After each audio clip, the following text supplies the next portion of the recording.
Good afternoon and welcome to the Joy Show, the place where just being you is perfect. It's all you ever need to be. Well, let's begin with our land acknowledgement. We're honored to be meeting on this land that many First Nations, Inuit, and Métis people from across Turtle Island call home. We acknowledge and thank the original caretakers and knowledge keepers of this territory. And we also give thanks to all Indigenous people, recorded and unrecorded, who have shared responsibility for this land. Recognizing our ultimate oneness and acknowledging our reality, both past and present, we commit to moving forward in mutual cooperation because we recognize that we are one. Well, I am so excited today. My guest is remarkable. What an adventurer. Name's Erikka Johnson, and she is driven by her fascination with experiencing life and learning. This has taken her to 29 countries, including her most current home, which is in Barcelona, Spain.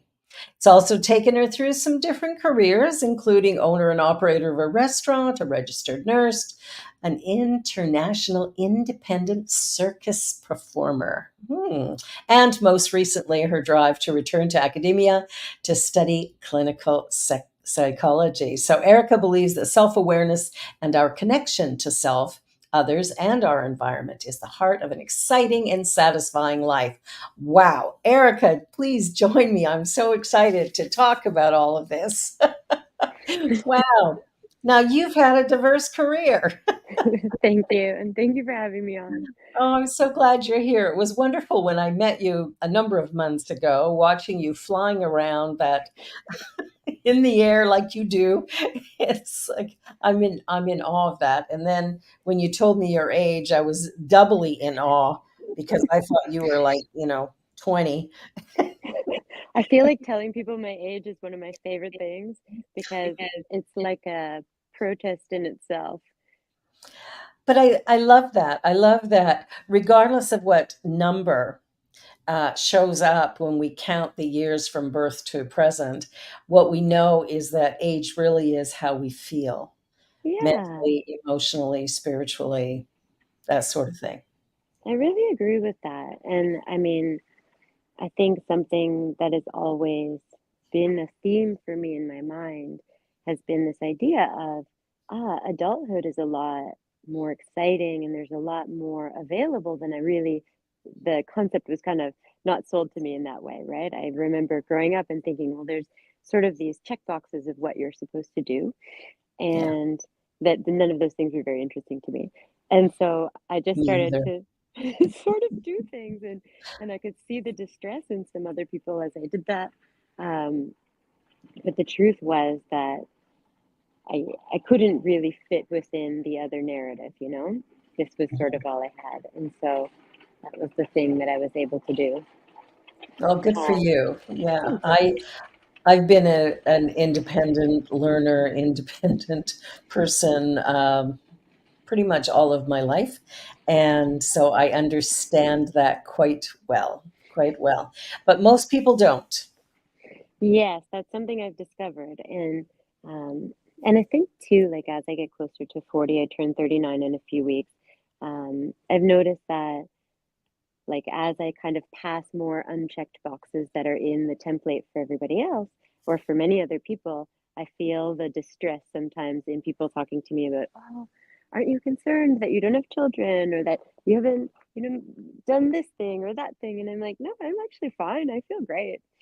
I'm like, those things are a little bit stressful for other people, but I feel like if those different themes are meant to come into my life, like they'll come in whatever way is appropriate and I'll do it then. But something that has been always really important to me was to feel inside of myself whether or not I was doing something that was true to me. Um, Oh, that's so important. yeah, and to be aware if a season for something had gone by, that I felt satisfied, that I tried to close things up to the best of my ability, and then sought onto the next challenge or the next interest or the next thing, right? And so I kind of always imagine that it's impossible to learn all the lessons of the world because you only get one life. And so it's sort of like you have to have a mix of trying to really understand yourself and what lessons are right for you to drive your path, I think. Yeah, that to me is probably the most important thing is living in your own lane and Yes. doing what's yours to do and not worrying about what everybody else is doing. But I'm sure the people around you are kind of veering into your lane on occasion. I mean, I feel like it really comes from a genuine place, It right? does. It comes from all this love, and so I can't get I mean, I do feel annoyed occasionally, but I don't feel angry, right? I feel like Yeah. some of the messages they really very clearly show the perspective of the other person. Like, 'cause there are times where people will come to me and say, "Well, it must be nice to travel all the time," or "It must be nice to feel so free." And in the beginning, I really felt this heaviness of those words, like, "Ah, they think this was a gift. Someone just gave me plane tickets, right?" And I was like, "No, this costs things too, right? It costs Yeah.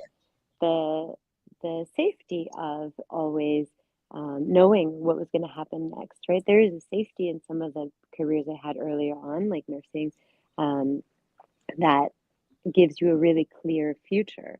Yeah. And I recognize that that felt wrong to me, despite the fact that I loved so many things in it. But that if somebody responded to me from the place of, oh, well, it must be nice, that what I started to feel inside of myself, the truth that I was hearing was, I didn't make all the choices I wanted to, and I have regret. And when I hear that sentence, that's what I hear now. And I Yeah. was like, well, I don't feel that way about other people, but I do feel like I made the choices I wanted to make, and I'm satisfied inside of myself with those decisions. And that's a smart way to live, Erica, because I think one of the things I talked about in a service a couple of weeks ago was the idea of should. And I think a lot of people are living from should, but whose should are you living from? Yeah, should is really subjective. It is. It's never been more subjective than now. And you got to It's be really careful with your shoulds too, because there's a lot of people that want you to should in their direction. And unfortunately, like, your our brains are open to the ideas of other people, right? I yeah, mean, we're social creatures. So if I surround myself with people who are in a really fear focused or change phobic kind of way, then I'm going to feel those fears sometimes too, right? yeah, But I believe that a part of our environment is looking around and saying, okay, like, I really want to work on my mental health. I don't want to say goodbye to like my family members if they're struggling or they're stuck or whatever, right? I don't want to just say goodbye. yeah. But there's also this kind of, I think, feeling that I have in a lot of my relationships where even in my family and the people I invite into my inner circle, everybody's kind of working on their own growth. Which And is the only growth you can work on. yeah, and so I feel like It's it's a lot of it's a little bit like minding your own garden. It's like, I have this garden. I go in the back, I try to grow vegetables. You have a garden. You go in the back, you try to grow vegetables. We meet for tea on Sunday. We talk about growing our vegetables and whatever. But I don't need you to grow my vegetables, and I can't give you my vegetables. They're useless to you, right? yeah, I mean, I can meet and we can chat about it, but that's sort of all I have. And I yeah. think shifting my relationships in that way has allowed me to have some really, like, deeper connections with people because I get to really meet them from this more balanced place than I did in my younger life. And you get to see them for who they are rather than who you think they should be. Yeah, and I feel like you get to support people better when you understand, like, that they've got it. You're just there, maybe to mirror, maybe to cheer them on, maybe to just be an ear, whatever. But, like, people I heard this quote, I hope I don't butcher it. It's like, people really love when you act like they can handle whatever it is that you're saying to them, whatever it is that they're going through, all those things. And the Yeah. only way for people to really feel like we believe in them is for us to actually believe in them because people can tell when we're disingenuous. And so it's like, okay, perfect. Easiest way ever.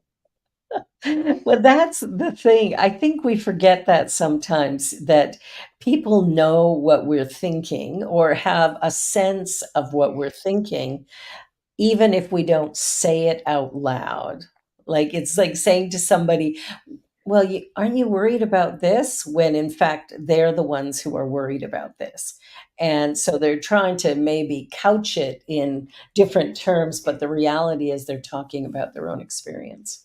It's totally true. And something that happened to me actually when I first started this, because this is an active process. I put it into place when I was nursing. When I first started nursing, I was not exceptional at communication. I was really, really good at studying. Yeah. I was very curious about connection, but I felt really unprepared, which I do think is a very good thing in nurses. I think you should feel unprepared. I think it helps you to go into people's rooms and be like, no, I have no idea what you're going through, because the reality is when you're 21, you do not know what other people are going through. You Exactly. are just there bobbling around trying to make people feel cozy and you mess up. And the only way I think to grow from that is to say, "Hey, I'm really sorry," genuinely, and to acknowledge that you don't know, right? And so developing my own listening style or active listening style was an active process in my life that came from me recognizing that I really wanted to be of service to people at the end of their lives, but I didn't know what to say or what to do, and I felt very uncomfortable. Um, and so I think too, like in my life, in my family as well, one thing I wanted to do was to become a better listener. Um, and so I had been in this place really early on where it felt natural for me to give advice. I'm a learner. I love to learn the answers to things, and then I get really excited, like to share those things with people, like right away. And I recognized that, I was getting this feedback from people in my life, like, "Why are you giving me advice all the time or whatever?" And I was like, "No, I think I'm just listening to you and just answering your questions, right?" So I made this shift where I was like, "No, I'm just gonna try to mirror." I learned about mirroring, and I was like, "I'm just gonna try to really listen to like understand and ask more questions, like to really understand them." And I started doing that. And then I was like, I'm not giving advice at all. And I'm getting all this feedback that I'm a wonderful listener now. And I thought, oh, well, actually, I'm doing quite a bit less. It takes a lot less work to listen than to tell Eh, somebody how to live. yeah. And like, I know what, um, I know so much more about what's happening in that person's life.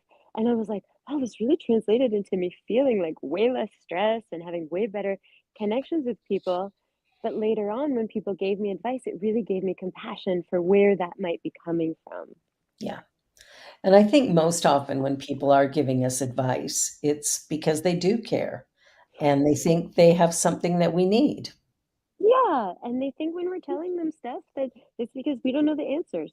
And a lot of time, that's kind of true. We're telling people because we are hoping someone else will take responsibility for the decision we need to make, right?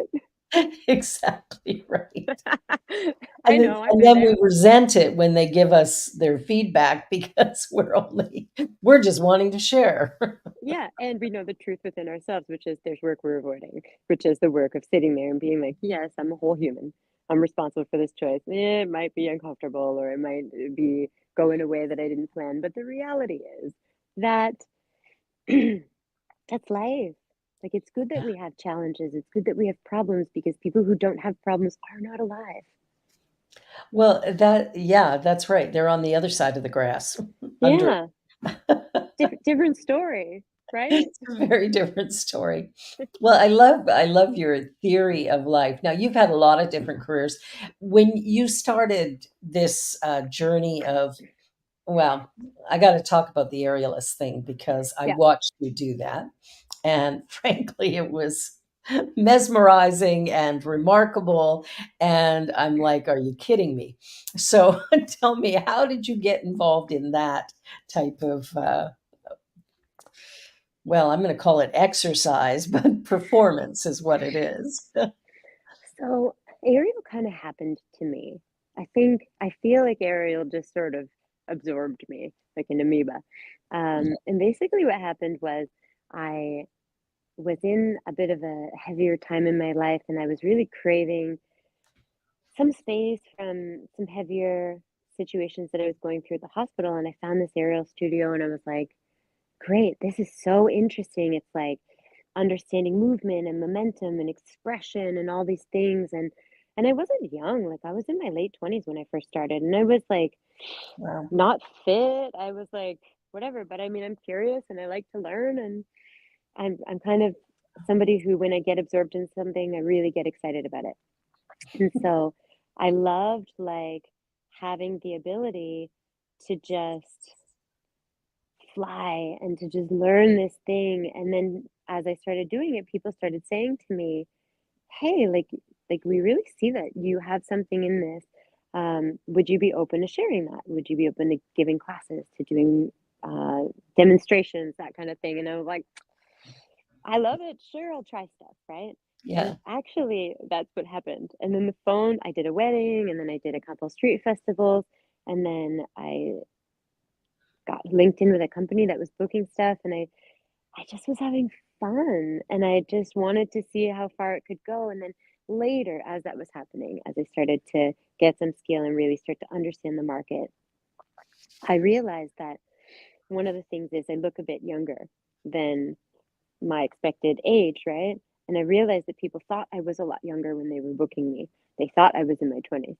And Yeah. so one of the things that I really um, loved about that was just starting to tell people my real age.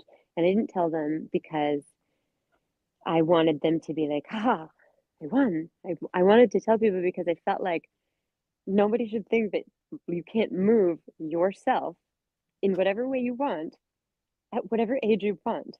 I I have love taught that. people aerial in their 80s. I've taught people aerial in their 80s who have had profound accidents and injuries. Like, truly, if you have a body, it is a shape, you can move it. Amazing. We can do things.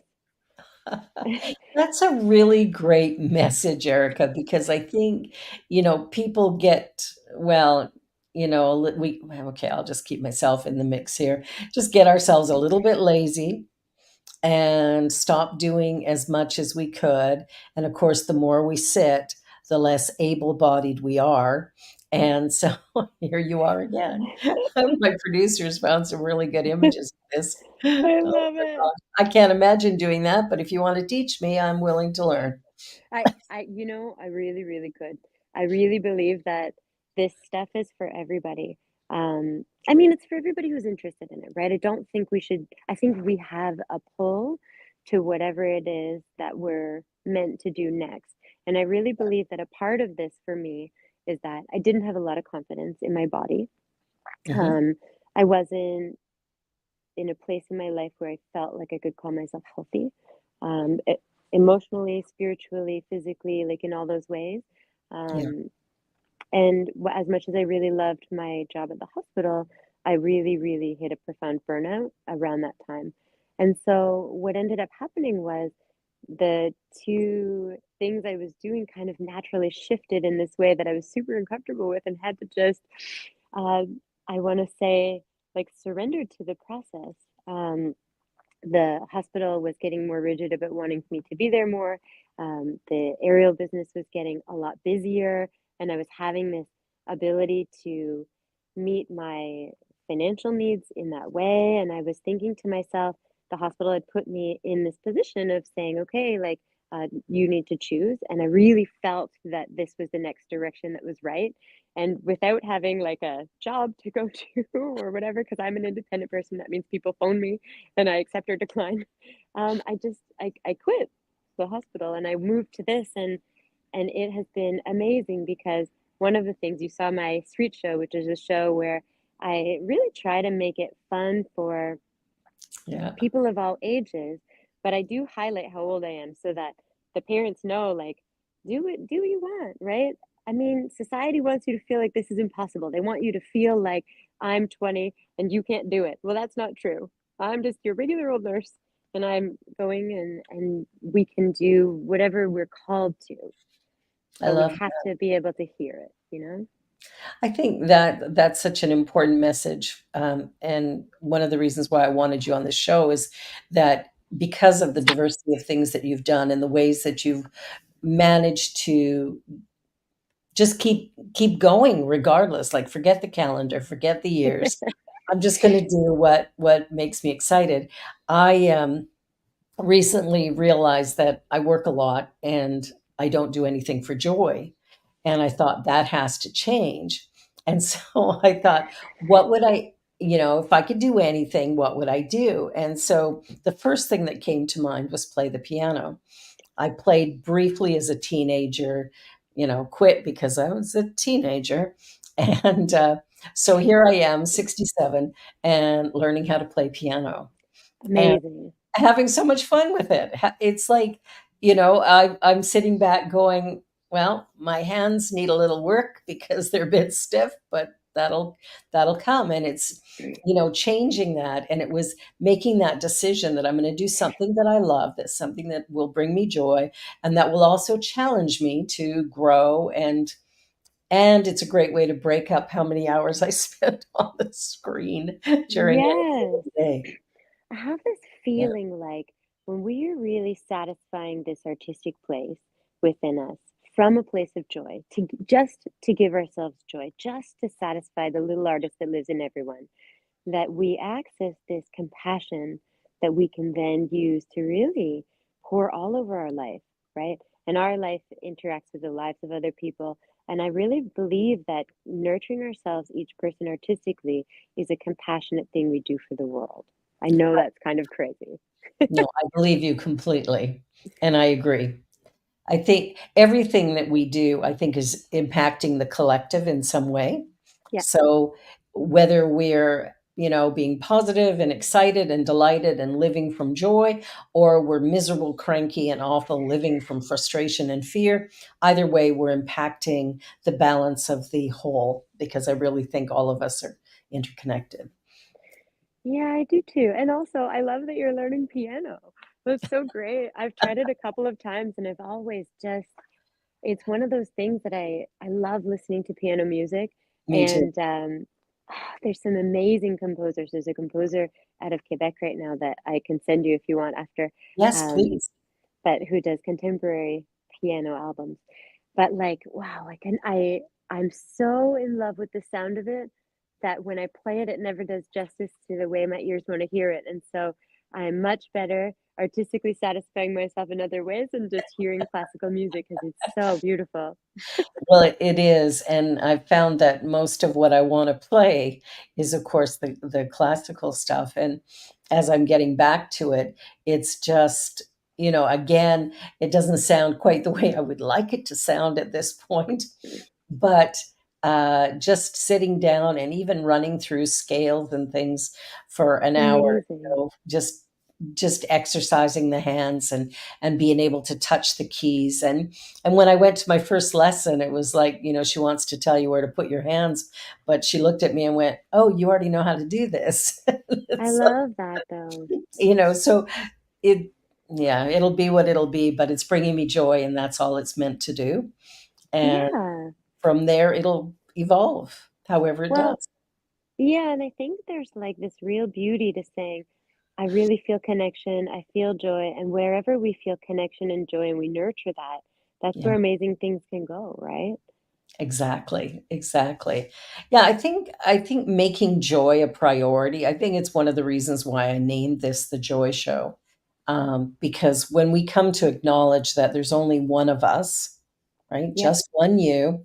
I think when we acknowledge that and realize that we have value and purpose and a reason for being here, and that anything we think, say, and do actually does impact the whole, but the best thing we can do is be ourselves and make time for a balanced life, which includes play and it includes work and it includes, but our works should still be our joy.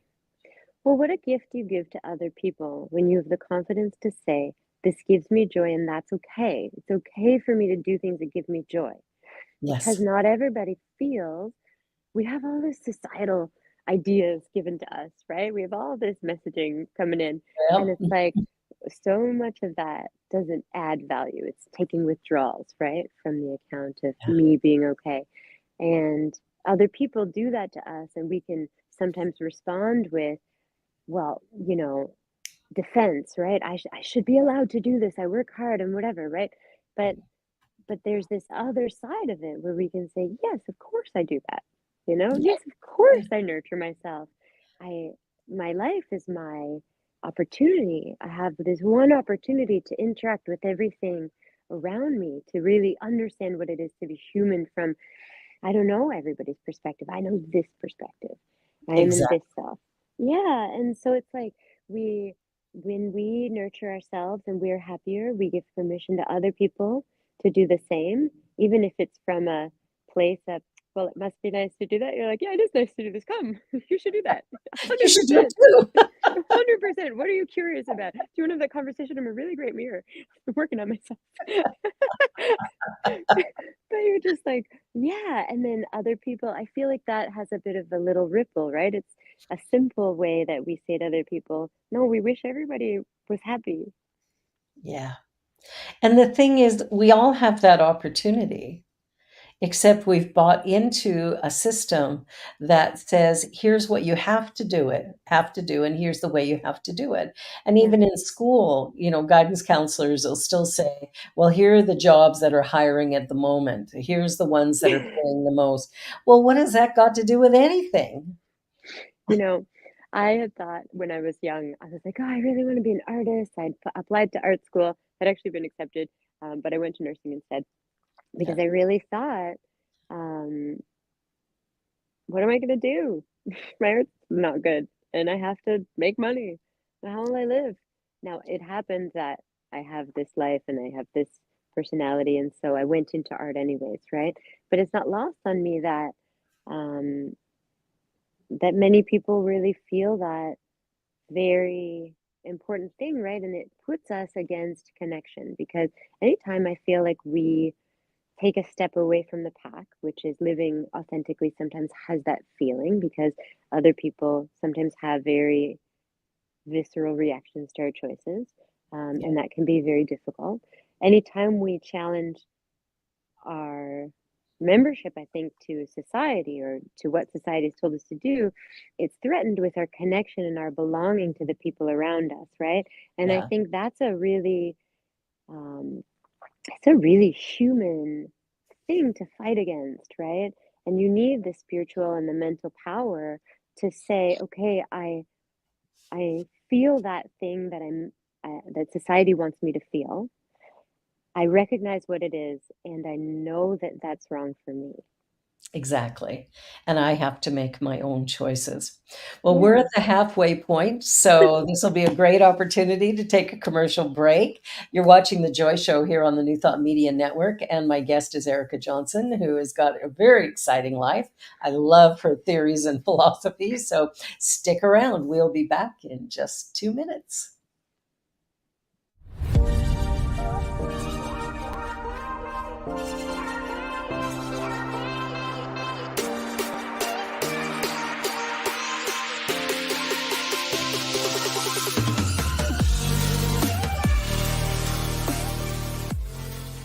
Watch me change when you change the way you look at things. The things you look at change. When you change the way you look at things, the things you look at change. When you change the way you look at things, the things you look at change. When you change the way you look at things, the things you look at. Please help us say thank you to our organizational sponsors, including the Hepperlin Foundation, Affiliated New Thought Network, International New Thought Alliance, Science of Mind Archives and Library Foundation, Center for Spiritual Living Denver, Center for Spiritual Living Midtown, New Thought Philadelphia, Planned Happiness Institute, Summit Center for Spiritual Living, One Heart Retreats, Center for Spiritual Living on the Lake, Unity Spiritual Center, Kitchener, Om Center for Spiritual Living, La Mesa, Satya Center, Center for Spiritual Living, North Jersey, Unity of Savannah, and Center for Spiritual Living, Seattle, as well as all of our individual donors. Thank you for making New Thought Media Network a place to be. Please come be you. And remember, like, share, and subscribe. New Thought Media Network, positively inspiring. Well, welcome back. This is the Joy Show you're watching here on the New Thought Media Network. And my guest today is a woman who loves change, exploring the boundaries of the human existence. I love it. It's funny, actually, I realized when you said that I had this feeling and I was like, I that's not the whole story. The whole story is also that I wasn't as great at change and I became better at it because I recognized that I was somebody who really clung in the beginning to the idea of like, oh, this is what my identity was. Oh, there's a very important statement. Yeah, so no, it's really cool to be in a place where I feel like that's a genuine statement that I am really looking for change and I am comfortable with it because I think it's sometimes when I see people, I'm always like, "Oh, wow, they're really confident or they're really whatever," right? And I recognize in myself that the things I've done the best are come from the things that maybe I wasn't so great. Well, and I think, how we look at life plays such an important role in the experiences that we have, like whether we want to call it good or bad. Are we feeling fulfilled and satisfied? And what I get from your message is that you really are living a fulfilling life.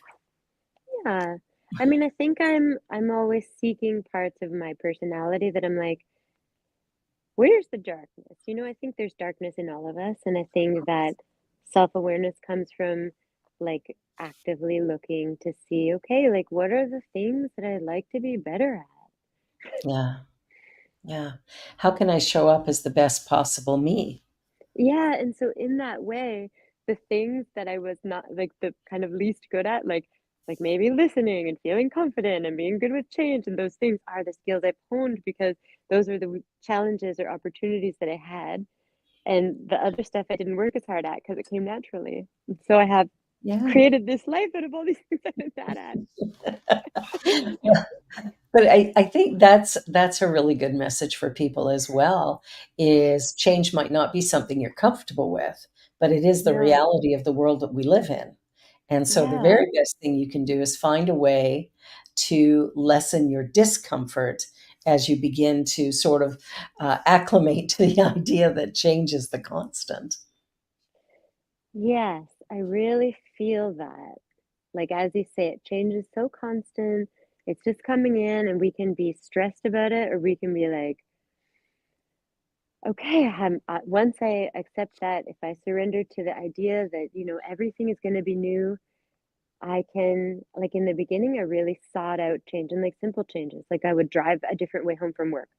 Yeah. I would, I would just change like I started looking at like what are the habits I have and being like, okay, I'm gonna change all of them just a little bit. Like I brought a different toothpaste. Like every just simple silly things, right? And I mean the brain health on that. I now work in nursing in brain health.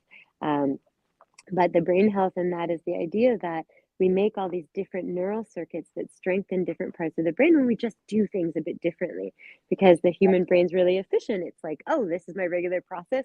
I can do that on autopilot now. And so I think a part, at least for me, the truth about getting good at change was a lot about understanding my basic habits and just starting to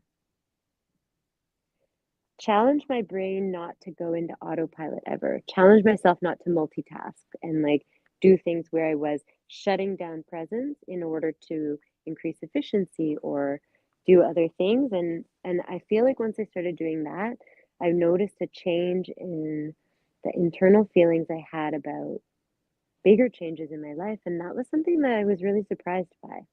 Yeah, that's very cool. I remember a few different times in my life where I've deliberately interrupted my um, way of doing certain things. And I don't know how many times after making a change in my morning routine that I got someplace and realized I hadn't brushed my teeth. Yes. Oh my gosh. I've totally had moments like that. Hmm. Worst Hmm. feeling ever. It's like, oh, hey, how are you? Okay, I now carry emergency toothbrush and toothpaste in my backpack because I really feel that that has happened to me on multiple occasions, and it always comes after.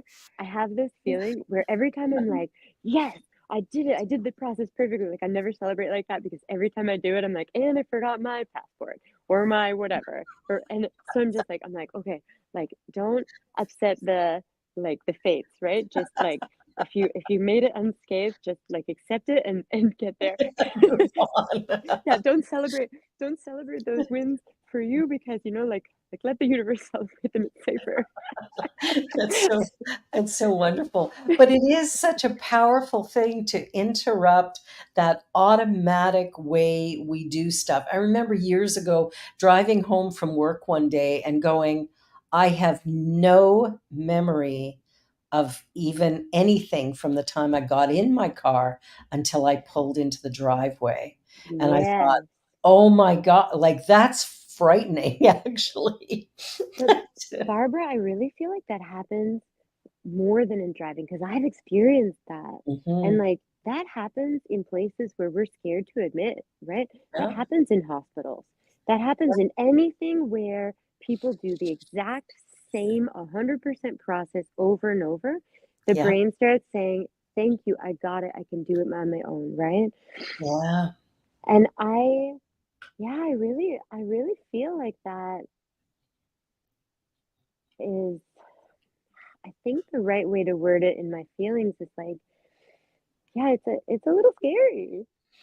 It is. It's very frightening actually when Yeah. that happens because you realize that if there had been any form of interruption, would you have been aware enough to deal with it? And Yeah. that to me, I mean, living in Toronto now and driving in Toronto is, you want to be aware, you want to be awake, and you want to be present. Yes, and you wanna be safe, yeah. Yeah. I sometimes I drive in Toronto. I try to drive in Toronto as least as possible, but anywhere in North America, I drive, right? You Yeah. kinda have to here. But in Spain, I don't drive. And one of the things that I've discovered, I'm in a creative um, arts program, professional program for circus artists, where I'm doing redevelopment of my choreography and learning new skills over the next 2 years. And Nice. so the studio is about an hour long walk from my house, and I have this special kind of tradition that I like to do, especially when I'm in Europe because everything is very walkable. I Yeah. walk. I walk every morning and I walk every night, and I use that time um, when I go somewhere new to learn the city. So I turn my headphones off. I walk with the GPS and I challenge myself to get off the GPS as soon as I can. And in Nice. an hour-long walk, sometimes that's a challenge. I leave when it's dark, I come home when it's light, the streets look totally different, sometimes I'm lost, but I do my absolute best to kind of figure it out Yeah. and see those things, and as I go through, I realize, like, I'm noticing so much more, and when I started walking and sometimes I need headphones because sometimes I want a little bit of dopamine or I wanna pump myself up, but a lot of times I really just wanna be in nature. I want a moment in my own thoughts, a moment in my own body and my own spirit to just interact Yeah. before outside input of any kind comes into my system. Yeah. Yeah. And there's something beautiful about being in nature, like hearing the sounds of the birds or even hearing traffic and people. And there's something about taking in the surroundings in every possible way, the smells, the look, the sounds. I think it creates, I don't know, it creates some excitement. Depending on what the sound is, it evokes different things in us. So I think that's really powerful as well. Yeah, I feel that a lot. I mean, I think, yeah, there's this disconnection that happens a lot. And I mean, you see that with the phones too, right? I feel like music for me is more addictive sometimes than social media. I've kind of gotten a little bit away from social media in the last couple of years, but I Yeah. find music I can really like turn on and just leave my brain and just Yeah. I'm so wrapped up in it. So I love it. I mean, I really appreciate music. Um, but I try to remind myself that I get a really similar reaction to candy, and I don't allow myself to just eat candy all day either. Do you know what I mean? I do. I So I'm like, do. there's a time and a place, and I have to Yeah, accept that, okay, there are moments and that kind of thing, but also recognizing that I have that reaction to it and I have this joy, there's space for really leaning into that, and there's space for recognizing a need to be present too. yeah, yeah. I think it's finding balance. 100%. Balance in all things. Every single Everything, thing needs balance. everything. That's why I had to interrupt my work with joy because I was Yes. out of balance. You're like, I have so much joy. I need balance. I love that. Yeah, Um, so well, important. and with Ariel, I feel too like it's so fun and it's so exciting and it's so extroverted and so interesting in so many ways. Yeah, Um, but as I did it, I was like, there's this piece of me that really wants to connect with people's stories and wants to feel like there's an impact. And I do think there's an impact to Ariel and performance and things like that because I think it gives people wonder. And yeah, I think wonder is very good for society. yeah. Um, I think we have a wonder deficiency right now as a society, to be honest. Well, it's the wonder, it's the joy, it's being in awe that somebody can do that. Then there's that imagination of how free it must feel to be flying through the air like that. There, like I just think back to all the different emotions I felt in watching your performance, that it was like, oh my God, like it's frightening and it's fabulous and it's like who could do this? Like that's the other thing. It's like, wow, it feels so impossible, and yet here you are, just flying through the air and engaging all of the people and just having fun. And that's what really intrigued me was that you were having a good time. I loved that. Oh, I appreciate that you can feel that because I really am having such a good time. I just say whatever I think, and somehow it's actually kind of baffling to me sometimes that I can have that much fun and still eat sandwiches, you know? Because I feel like there's this feeling inside of me that work isn't supposed to be that satisfying, that just hasn't Mm. been true for me. Yeah. I was trained to believe that you have to work hard to earn a living. Same. That's life as an adult. And I gotta say, it's a pile of BS that really, if you're doing what you love, you will never work a day in your life and you will always feel fulfilled and satisfied and probably prosperous as well. Yeah, I actually like really feel that. It's Yeah. like sometimes I feel a little bit guilty and then I'm like, that's social conditioning. You're not supposed to, society wants you to feel that, so you'll go and do something you don't enjoy. But I'm like, no, this is where the protest comes in, right? Because if you do really enjoy it and people can feel that wonder from you and I get wonder too, right? I'm with you. I'm like, I didn't know like a 40-year-old body could put on a leotard and do flips in public and people would give you like enough money to pay the rent and have sandwiches and keep the lights on and all that kind of and get new tights, like whatever you want. Live your best life. So I mean, I'm with you. One of the reasons I tell the crowd how old I am in the show is because I'm just like, it was a surprise to me too. And people need to hear it because there Yeah, are they so do. many ideas that when you hit a certain age, well, your eyesight's going to go and your hips are going to go and your knees are going to go and your back's like all of these stories that here's what aging looks like. No, it isn't. I mean, we can look at people like Tina Turner and Cher, to get a sense of no, that's not what life looks like. It doesn't have to. Yeah.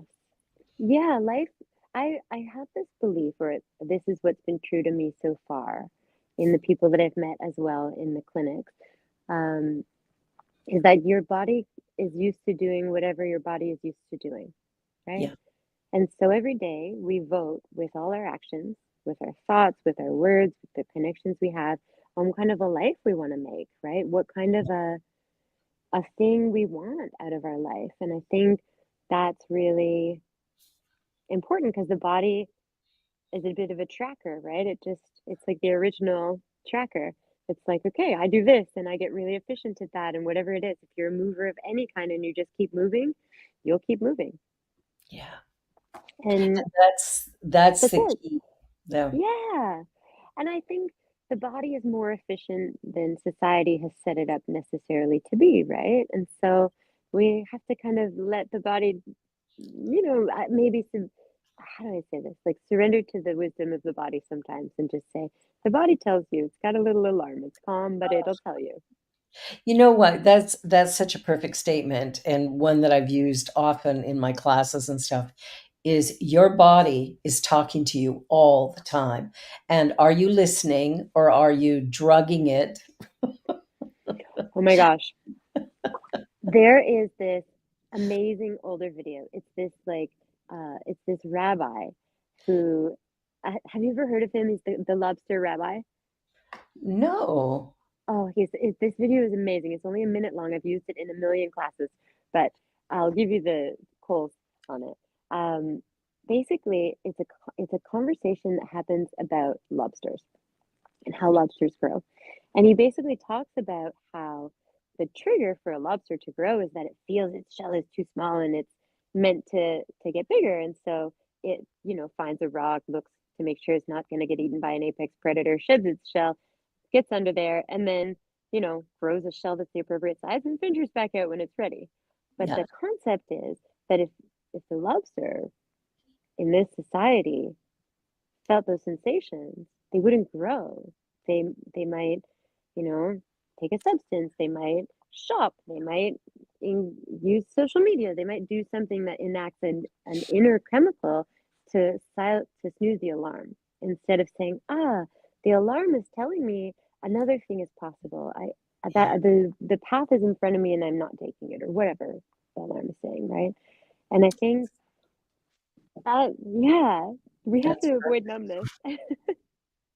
that's such a great story because really I think that's what happens for most of us. I mean, even I have a daughter who's 18 and she just graduated, and her friends are all, listening to them talk about, oh, I got to go earn this, I've got to be able to do that, like finding careers that will pay them well, rather than just realizing they're in a place of growth and expansion and discovery. And the other thing I hear often is, criticisms of their bodies. And I'm like, honey, love you right now because this is phenomenal. And this is probably the best you're ever going to look and feel. So celebrate it and keep Yeah. it going, right? Like, Well, don't and I, diss your body. It's your vehicle for this life. yeah, like I, it's so funny because I think body appreciation is something that I had to work on. But it's also been so foundational to me having a career because one of the things that happens as an athlete, as a performance athlete, is that sometimes I'm injured, like really injured, and I have to make a decision. Am I going to hurt myself Yeah. for this thing I want, or am I going to not hurt myself? And I, of course, as the theme of this podcast, chose the wrong way initially, which led me to the right way.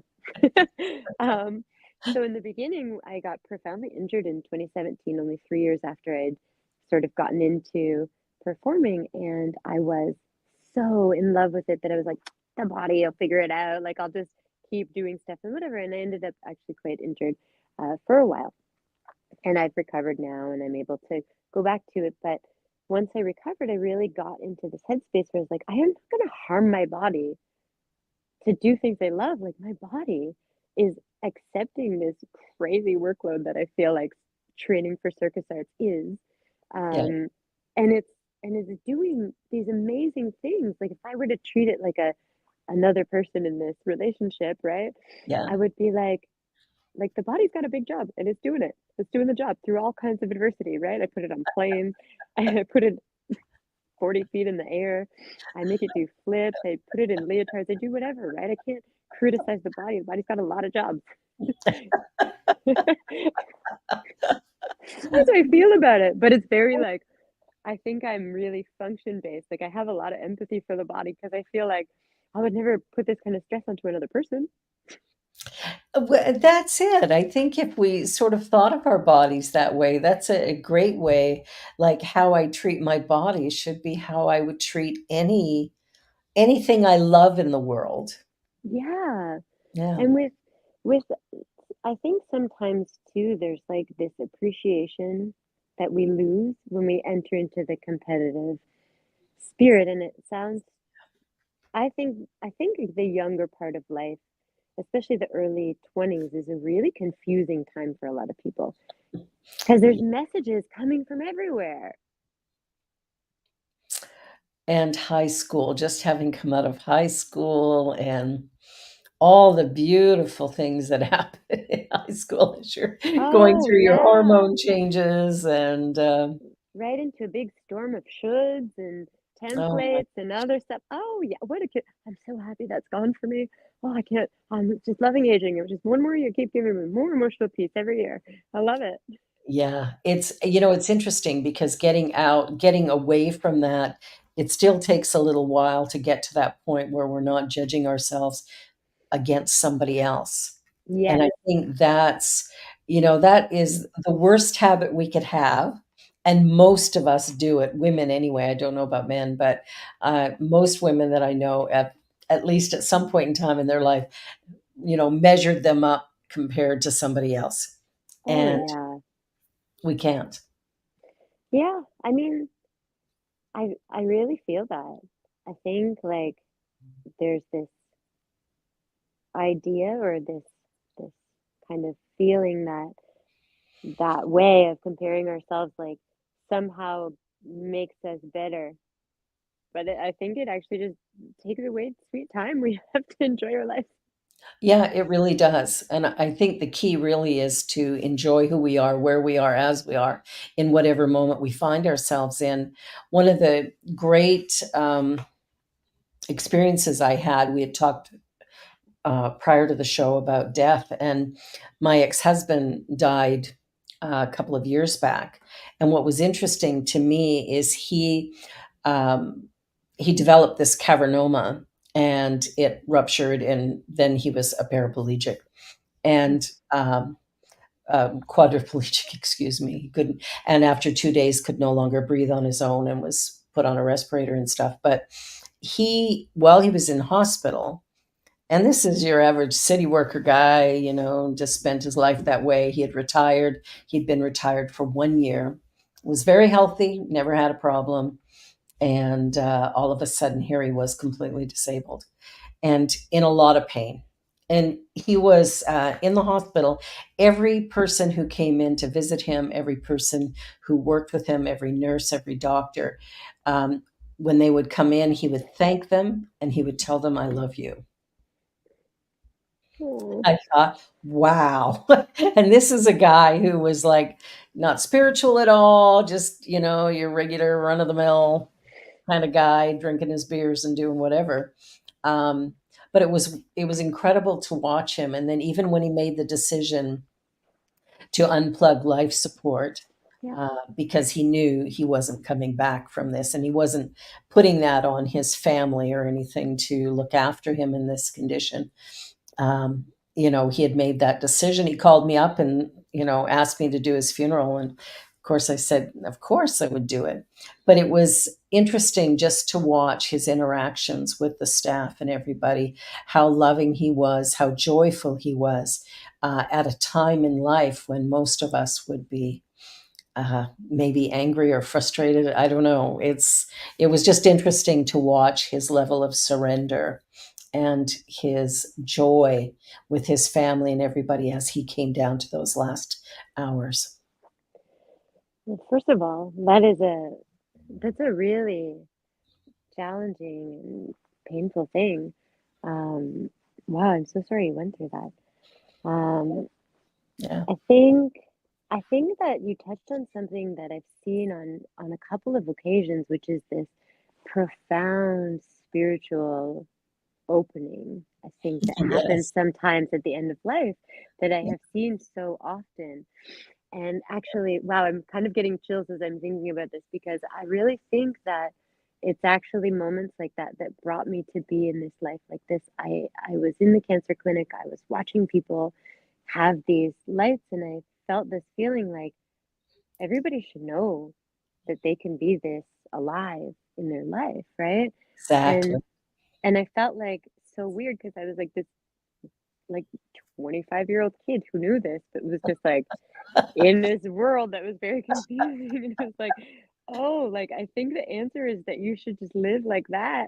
And then I was All like, the time. yeah, but and then it started this sort of thing, but I think there's a really important message in that story for everyone, and the message is like, you know, wherever you are, like the best time to experience those feelings is your whole life.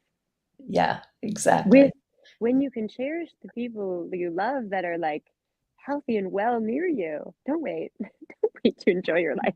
Do Do it it right now. now. Do it now. Do it immediately.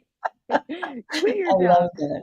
I always feel like I'm like, "Well, what do you wanna do? You wanna play piano? Play piano. You wanna quit your job? Quit your job." Like, I'm that person, and people are like, and I'm like, "Okay, settle down." Like, people really need to plan, right? But, like, yeah, Some people you do can anyway. well, I mean, it depends on the level of interconnectedness that we've given between our lives and others, right?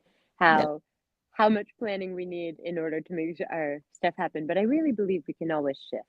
I You can agree. always shift, even if you're shifting with your shoes still in the same earth that it was, right? Exactly. Well, we're down to our last 3 minutes, if you can believe it. Time Amazing. flies. And what is one thing that you would like to leave our viewers with today?